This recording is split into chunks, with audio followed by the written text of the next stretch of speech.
আমি ক্লাস 12 কেমিস্ট্ৰি দ্ৰব্য চ্যাপ্টাৰটা আলোচনা কৰি আছিলোঁ পাঠস্থ প্ৰশ্নবিলাক অলৰেডি 1 2 3 লৈকে আমি সমাধান কৰিছো তোমালোকে চাই লবা আজি আমি 4 আৰু 5 সমাধান কৰিম 4 নম্বৰত দিয়া আছে 2.5 কেজি 0.25 মলেল জলীয় দ্ৰব্য প্ৰস্তুত কৰিবলৈ কিমান গ্ৰাম ইউৰিয়া লাগিব ওকে সো তেনেহলে আমি 2.4 এটো পুৰণা কিতাপৰ 2.4 আৰু নতুন কিতাপ কি 1.4 আছে ওকে কাৰণ এটো প্ৰথম চ্যাপ্টাৰত আহিছে তো ইয়াতে আমি সমাধান কৰিম ইয়াতে ইউৰিয়া দিয়া আছে সো ইউৰিয়া ফৰ্মুলাটো দিয়া আছে প্ৰশ্নত তোমালোকে চাই ল'ব পাৰিবা NH2CO okay NH2CO NH2 molar ভৰটো আমি উলিয়াম অৰ্থাৎ ইউৰিয়াৰ মোলাৰ ভৰটো ইয়াতে ইউৰিয়া লিখিব পাৰে বা ফৰ্মুলা দি লিখিব পাৰে ওকে সো NH2CO NH2 অৰ্থাৎ ইউৰিয়াৰ মোলাৰ ভৰ এটা মোলাৰ ভৰ কি উলিয়াব লাগিব যেহেতু ইয়াতে মলেলৰ যেটো কনসেপ্ট আছে এইকাৰণে মোলাৰ ভৰটো আমাৰ লাগিব ইয়াতে নাইট্ৰজেন 1 * 14 লিখিম নাইট্ৰজেন 1 * 14 নাইট্ৰজেনৰ ভৰ কিমান 14 হাইড্ৰোজেন কেইটা আছে দুটা 2 * 1 প্লাস ইয়াতে কাৰ্বন আছে এটা কাৰ্বনৰ ভৰ কিমান 12 প্লাস ইয়াতে অক্সিজেন আছে এটা 1 * 16 প্লাস ইয়াতে আকৌ নাইট্ৰজেন এটা আছে 1 * 14 প্লাস হাইড্ৰোজেন কেইটা আছে দুটা 2 * 1 গ্ৰাম পাৰ মোলকে এইটো এনেকৈ আমি মোলাৰ ভৰটো উলিয়াই লব পাৰো ইয়াতে ডাইৰেক্ট লিখিব পাৰা নাইট্ৰজেন ইয়াতে এটা নাইট্ৰজেন দুটা গতি 2 * 14 ডাইৰেক্ট লিখিব পাৰা হাইড্ৰোজেন দুটা চাৰিটা 4 * 1 এনেকৈ লিখিব পাৰা গতিকে এনেকৈ সেপাৰেট লিখিলে হ'ব বা একেলগে লিখিলেও হ'ব গতিকে এইখিনি আমি পুরো যোগ কৰি পাও 60 গ্ৰাম পাৰ মোলকে গতিকে ইউৰিয়াৰ মোলাৰ ভৰ কিমান পালো আমি 60 গ্রাম পার মোল এতিয়া তোমালোকে ইয়াতে সোয়া 2.5 কেজি 0.25 মোলেল জলীয় দ্ৰব্য ইয়াতে 2.5 0.25 মোলেল জলীয় দ্ৰব্য কাৰ জলীয় দ্ৰব্য ইউৰিয়াৰ জলীয় দ্ৰব্য আৰু ইয়াৰ মানে হৈছে যেহেতু মোলেল অৰ্থাৎ মোলেলিটি হৈছে 1 কেজি দ্ৰাৱকত কিমান মোল আছে ওকে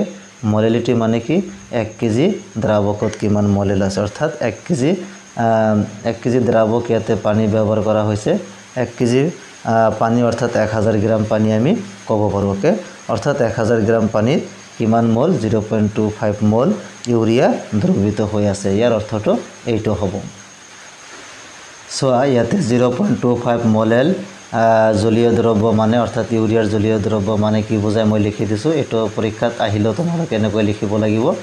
1000 গ্ৰাম পানীত 0.25 মোল ইউৰিয়া দ্ৰৱিত হৈ আছে কাৰণ এটো মোলেলিটি দিয়া আছে মোলেল মানে কি মোলেলিটি আৰু মোলাৰ দিয়া থাকিলে মোলাৰিটি সেই কাৰণে 1 কেজি দ্ৰাৱক অৰ্থাৎ 1000 গ্ৰাম পানীত 0.25 মোল ইউৰিয়া দ্ৰৱিত হৈ আছে এতিয়া 1000 গ্ৰাম পানীত ইউৰিয়াৰ পৰিমাণটো কিমান অৰ্থাৎ ইউৰিয়া কিমানখিনি আছে হেটো কেনেকৈ লিয়াম 0.25 যেটো মোল দিয়া আছে আৰু তাৰ লগত আমি যেটো প্ৰদত্ত ভৰ দিয়া আছে 60 গ্ৰাম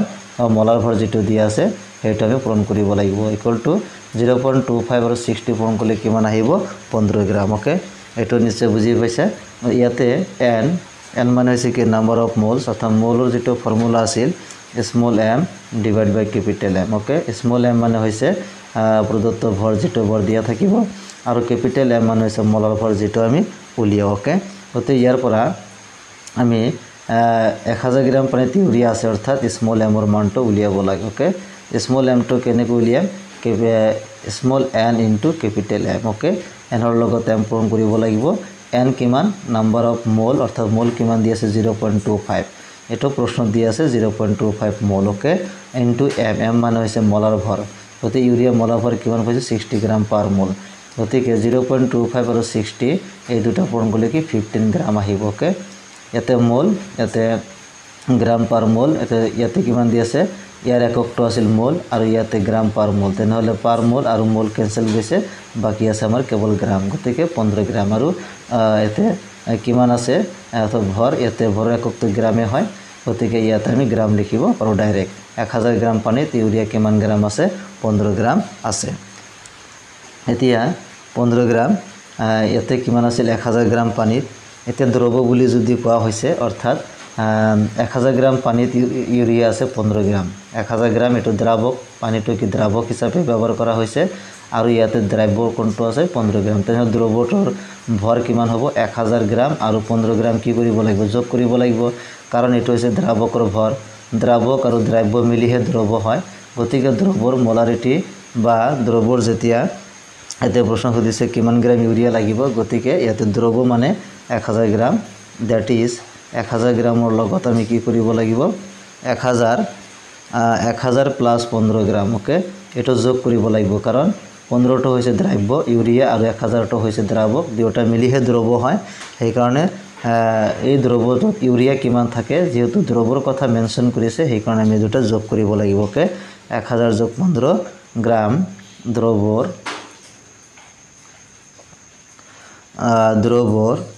অর্থাৎ দ্রবত 1000 প্লাস 15 গ্রাম দ্রবত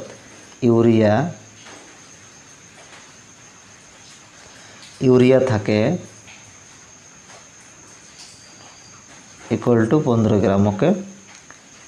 1000 প্লাস 15 অর্থাৎ 1015 গ্রাম দ্রবত ইউরিয়া কিমান থাকে 15 গ্রাম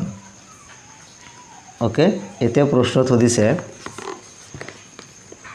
সোয়া প্রশ্ন সুধিছে 2.5 কেজি তেনেহলে 2.5 কেজিত কিমান গ্রাম ইউরিয়া থাকিব গতিকে 2.5 কেজি ওকে সো 2.5 কেজি মানে হৈছে 2500 গ্রাম ওকে যেহেতু ইয়াতে গ্রাম গতিকে ইয়াতে গ্রাম লো হ'ব 2500 গ্রাম 2.5 কেজি অর্থাৎ 2500 গ্রাম দ্রবত ইউরিয়া থাকে ওকে 1015 যোগ 15 মানে 1015 গ্রামত যদি 15 গ্রাম থাকে 1 গ্রামত 15/1015 তেনেহলে 2500 গ্রামত কিমান থাকিব ঐকিক পদ্ধতি ব্যবহার করা হৈছে গতিকে 15 ইনটু 2500 টো উপৰত যাব আৰু তলত কিমান আহিব 1015 আহিব ওকে 1015 আহিব এটো নিশ্চয় বুজি পাইছা 1000 লগত 15 যোগ কৰি ডাইৰেক্ট বহাই দিছো 1015 ওকে আৰু এককটো কি হ'ব গ্ৰামত হ'ব এতিয়া এইখিনি যদি আমি কটাকটি কৰো বা পূৰণ কৰো এনসারটো আমি পাও 36.95 গ্রাম ওকে এনসারটো কিমান পাও 36.95 গ্রাম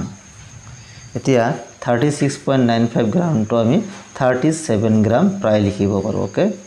37 গ্ৰাম কাৰণ 36.95 টো প্ৰায় 100 এৰ ওচৰা-ওচৰি হৈছে সেই কাৰণ আমি ইয়াতে 37 গ্ৰাম লিখিব পাৰো গতিকে ইউৰিয়া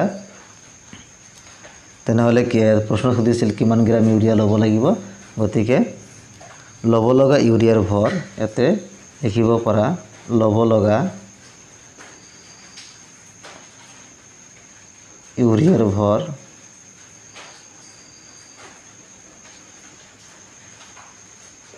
গতিকে লব লগা ইউৰিয়াৰ ভৰ ইকুয়াল টু 37 গ্রাম এইটো হ'ব आंसर क्वेश्चन नंबर 5 20% ভর বাই ভর জলীয় পটাসিয়াম আয়োডাইড দ্রব্য এটা ঘনত্ব 1.202 গ্রাম পার ml অর্থাৎ মিলিলিটার হলে দ্রব্যটোর এ দি আছে মোলারিটি বি দি আছে মোলারিটি আৰু সি দি আছে মোল ভগ্নাংশ নিৰ্ণয় কৰা ইয়াতে তিনিটা প্ৰশ্ন একেলগে সুধিছে মোলাৰিটি মোলাৰিটি আৰু মোল ভগ্নাংশ ওকে ইয়াৰ পৰা কোশ্চেন আহি থকা দেখা যায় গতিকে এইটো কাৰণ ইয়াতে তিনিটা প্ৰশ্ন আছে এটা এটা কৈ বেলেগ কৈ এটা সুধিব পাৰে ওকে বা দুটা সুধিব পাৰে আৰু এইটো এনেকুৱা টাইপৰ কোশ্চেনটো ইম্পৰ্টেন্ট হয় কাৰণ ঘনত্বৰ লগত জড়িত হৈ আছে গতিকে ঘনত্বৰ লগত জড়িত থকা কোশ্চেন বেছিকৈ হোৱাৰ সম্ভাৱনা আছে এইটো আমি ভালকৈ প্ৰেক্টিছ কৰিম ওকে সোৱা তেনেহলে আমি কেনেকৈ সমাধান কৰো সোৱা মই এইটো সমাধান কৰিছো এইটো তোমালোকক বুজাই দি আছো তোমালোকে লিখি লবা ইয়াতে তিনিটা প্ৰশ্ন আছিল এ নম্বৰত কি আছিল এ নম্বৰত সুধিছিল মোলাৰিটি কিমান হ'ব পটাসিয়াম আয়োডাইডৰ মোলাৰ ভৰটো আমি উলিয়াইলাম পটাসিয়াম কিমান 39 প্লাস আয়োডিন কিমান 127 ওকে এই দুটা যোগ কৰিলে আমি কিমান পাও 166 গ্ৰাম পাৰ মোল এতিয়া ইয়াতে প্ৰশ্ন সুধিছে 20% ভৰ বাই ভৰ জলীয় দ্ৰব্য ওকে 20% পটাসিয়াম আয়োডাইডৰ দ্ৰব্য মানে অৰ্থাৎ 20% যেহেতু আছে গতিকে আমি 100 গ্ৰামত তুলনা কৰিব লাগিব অৰ্থাৎ 100 গ্ৰাম দ্ৰব্যত 20 গ্ৰাম পটাসিয়াম আয়োডাইড দ্ৰবীত হৈ আছে 20 গ্ৰাম পটাসিয়াম আয়োডাইডৰ দ্ৰব্য মানে হৈছে টোটাল দ্ৰব্যৰ পৰিমাণ কিমান হ'ব 100 গ্ৰাম তাৰে ভিতৰত 20 গ্রাম পটাসিয়াম আয়োডাইড আছে ওকে অর্থাৎ 100 গ্রাম দ্রব্যত 20 গ্রাম পটাসিয়াম আয়োডাইড দ্রবীত হৈ আছে এতিয়া 20 গ্রাম পটাসিয়াম আয়োডাইড যদি দ্রবীত হৈ থাকে তেনেহলে পানীৰ পৰিমাণটো কিমান হ'ব 100 পৰা 20 মাইনাস কৰিব লাগিব কাৰণ 20% মানে হৈছে টোটাল দ্ৰব্য 100 গ্ৰাম তাৰে মাজত 20 গ্ৰাম আছে পটাসিয়াম আয়োডাইড তেনেহ'লে পানীৰ পৰিমাণ অৰ্থাৎ দ্ৰাৱকটো কিমান পৰিমাণে থাকিব 80 গ্ৰাম কাৰণ 100 পৰা 20 মাইনাছ কৰিব লাগিব এটা মই লিখি দিছোঁ গতিকে দ্ৰৱত থকা পানীৰ ভৰ ইয়াতে কোনো দ্ৰাৱকৰ নাম মেনশ্যন কৰা নাই সেইকাৰণে আমি পানী কনসিডাৰ কৰিম কাৰণ দ্ৰৱ পানীৰ সৈতে বনোৱা হয় দ্ৰৱত থকা পানীৰ ভৰ কিমান কিমান হ'ব তেনেহ'লে 100 পৰা আমি কি 20 মাইনাছ কৰিব লাগিব ওকে সো 80 গ্ৰাম 80 গ্ৰামটো আমি 0.08 কেজি কেজিলৈ কনভাৰ্ট কৰিছোঁ অৰ্থাৎ 1000 দি ডিভাইড কৰিছোঁ এতিয়া তোমালোকে ক'ব পাৰা কিয় এটো কেজিলৈ কনভাৰ্ট কৰিছোঁ কাৰণ আমাৰ মলেলিটি উলিয়াব লাগে মলেলিটিৰ যেটো ফৰ্মুলা আছিল হেতু কি আছিল ওপৰত আছিল দ্ৰব্যৰ মোল আৰু তলত আছিল কেজি হিচাপে দ্ৰাৱকৰ ভৰ সেই কাৰণে আমি ইয়াক কেজিলৈ পৰিৱৰ্তন কৰিব লাগিব ওকে এতিয়া পটাছিয়াম আয়ডাইডৰ মোল সংখ্যা বা মোলটো কিয় লাগিব কাৰণ মলেলিটি যেটো সূত্ৰ আছিল ওপৰত আছিল দ্ৰব্যৰ মোল তলত আছিল কেজি হিচাপে দ্ৰাৱকৰ ভৰ গতিকে মোলটো লাগিব মোলটো কাৰ পটাছিয়াম আয়ডাইড বা দ্ৰব্য মোলৰ যেটো ফৰ্মুলা আছিল প্ৰদত্ত ভৰ ডিভাইড বাই মোলাৰ ভৰ পটাছিয়াম আয়ডাইডৰ ভৰ কিমান ইয়াতে চোৱা 20 গ্ৰাম এটো প্ৰশ্ন দিয়া আছে আৰু মোলৰ ভৰটো আমি উলিয়াই লৈছো 166 সেই কাৰণে মোলৰ ভৰটো আমাৰ লাগে ওকে সো 166 গ্ৰাম পাৰ মোল গ্ৰাম কেনসেল গল পাৰ মোলটো ওপৰত গলে মোল হৈ যাব এইখিনি কটাকটি কৰিলে আমি ভ্যালুটো পাব 0.1204 মোল এতিয়া দ্ৰৱৰ মলালিটি আমি যেহেতু মোল আৰু কেজি পৰিৱৰ্তন কৰি লৈছো এতিয়া আমি ডাইৰেক্ট মলালিটি উলিয়াব পাৰো দ্ৰৱটোৰ মলালিটি ফৰ্মুলা কি আছে দ্ৰব্যৰ মোল আৰু কেজি হিচাপে দ্ৰাৱকৰ ভৰ এটো ফৰ্মুলা তোমালোকে লিখিব পাৰা বা ডাইৰেক্ট ভ্যালু বহাই দিলে হৈ যাব কাৰণ টাইম নাথাকে এবাৰ ক্যালকুলেশন কৰোতে বহুত টাইম লাগে ডাইৰেক্ট তোমালোকে ভ্যালুটো বহাই দিবা 0.1204 মোল এটো পটাছিয়াম আয়ডাইডৰ মোল উলিয়াইছো আৰু কেজি হিচাপে দ্ৰাৱক ভৰ কিবা 0.8 কেজি ওকে সো এখিনি কটাকটি কৰিলে 1.505 মোল পাৰ কেজি ইয়াতে মোল ইয়াতে কেজি সো কেজিটো গলে ইনভাৰ্স হৈ যাব সো 1.51 এতে 5 আছে গতিকে তাৰ আগত আমি এক যোগ দিম গতিকে 1.51 5 বা 5 তকৈ ডাঙৰ সংখ্যা থাকিলে তাৰ আগৰ সংখ্যাটোৰ লগত এক যোগ হয় শূন্য আছে এক যোগ কৰি 1.51 m মানে মোলেল ওকে कैपिटल एम থাকিলে মোলার আর স্মল এম থাকিলে মোলেল গতিকে মোল পার কেজি ঠাইত আমি মোলেল বুলি লিখিব পাৰো এতিয়া আকৌ বি নম্বৰ প্ৰশ্নত সুধিছিল দ্ৰৱটোৰ মোলাৰিটি নিৰ্ণয় কৰা সো দ্ৰৱটোৰ মোলাৰিটি ফৰ্মুলা কি আছিল দ্ৰব্যৰ মোল বাই লিটাৰ এককত দ্ৰৱৰ আয়তন ওকে লিটাৰ এককত দ্ৰৱৰ আয়তনটো উলিয়াব লাগিব মোলটো যেহেতু আমি উলিয়াই লৈছো 0.1204 মোল এটো দুটা ক্ষেত্ৰতে ব্যৱহাৰ হ'ব এতিয়া তলৰ অংশ যেটো আছিল লিটাৰ এককত দ্ৰৱৰ আয়তন এটো লিটাৰ এককত দ্ৰৱৰ আয়তন তো প্ৰশ্ন দিয়া নাই প্ৰশ্ন দিয়া আছে ঘনত্ব কি দিয়া আছে ঘনত্ব সেই কাৰণে এটো ইম্পৰ্টেন্ট হয় ঘনত্বৰ পৰা আমি কি উলিয়াব লাগিব আয়তনটো উলিয়াব লাগিব সো ঘনত্ব কিমান দিয়া আছে 1.202 গ্ৰাম পাৰ মোল এটো প্ৰশ্ন দিয়া আছে এটোৰ মানে হল 100 গ্ৰাম দ্ৰবত আয়তন কিমান হবে 100 গ্ৰাম দ্ৰবৰ আয়তন ভৰ বাই ঘনত্ব 1.202 গ্ৰাম পাৰ ml মানে হৈছে এখিনি দিয়া আছে গতিকে ইয়াৰ পৰা আমি লিখিব পাৰো 100 গ্ৰাম দ্ৰৱৰ আয়তন আমি 100 লগত তুলনা কৰিম গতে ভৰ বাই ঘনত্ব ভৰ 100 গ্ৰাম আৰু ঘনত্ব 1.202 গ্রাম পার ml ওকে গ্রাম ক্যান্সেল যাব সো 83.19 ml ওকে তেনেহলে আমি ভলিউম অৰ্থাৎ আয়তন কিমান পালো 83.19 ml এখিনি ক্যালকুলেশন কৰি পালো এতিয়া 83.19 ml টো আমি লিটাৰত কনভাৰ্ট কৰিব লাগিব লিটাৰত কাৰণ লিটাৰ এককত দ্ৰৱৰ আয়তন ফৰ্মুলাত আছিল 83.19 ml টো যদি লিটাৰত কনভাৰ্ট কৰি 1000 দি কি কৰিব লাগিব ডিভাইড কৰিব লাগিব অৰ্থাৎ 83.19 ক 1000 ডিভাইড কৰিলে কি আহিব তলত 1000 আহিব হেতু আমি পাৱাৰত লিখিছো 10 to the power -3 litre okay এতে লিটার আহিব এতে এই ভ্যালুটো আমি ইয়াতে বহাই দিব লাগিব 83.19 ইনটু 10 টু দি -3 লিটার এতে এখিনি কটাকটি কৰিলে 1.45 মোল পাৰ লিটাৰ কো মোল তলত লিটাৰ কাৰণ মোলাৰিটিৰ একক কি মোল পাৰ লিটাৰ সেই কাৰণে 1.45 মোলাৰ আমি লিখিব পাৰো কাৰণ মোলার হল মোল পার লিটার একে ওকে শর্ট ফর্মত এনেকৈ লিখা হয় গতে মোলারিটি উলিয়াই ললো এতিয়া লাষ্টত যেটো আছে মোল ভগ্নাংশ উলিয়াব লাগে ওকে পটাছিয়াম আয়ডাইড দ্ৰৱটো কি উলিয়াব লাগে মোল ভগ্নাংশ সো পটাছিয়াম আয়ডাইডৰ মোল 20 গ্রাম বাই 166 গ্রাম পার মোল 0.12 মোল ওকে এটো एक्चुअली আছে 0.1204 তাতে আমি দুই ঘৰ ৰাখিছো অনলি 0.12 মোল লিখিছো ওকে ক্যালকুলেশন সুবিধাৰ্থে ওকে সো 20 গ্ৰাম 166 গ্ৰাম পাৰ মোল 0.12 মোল আগত তোমালোকে 0.12 লিখিব পাৰা তাতো ভুল নহব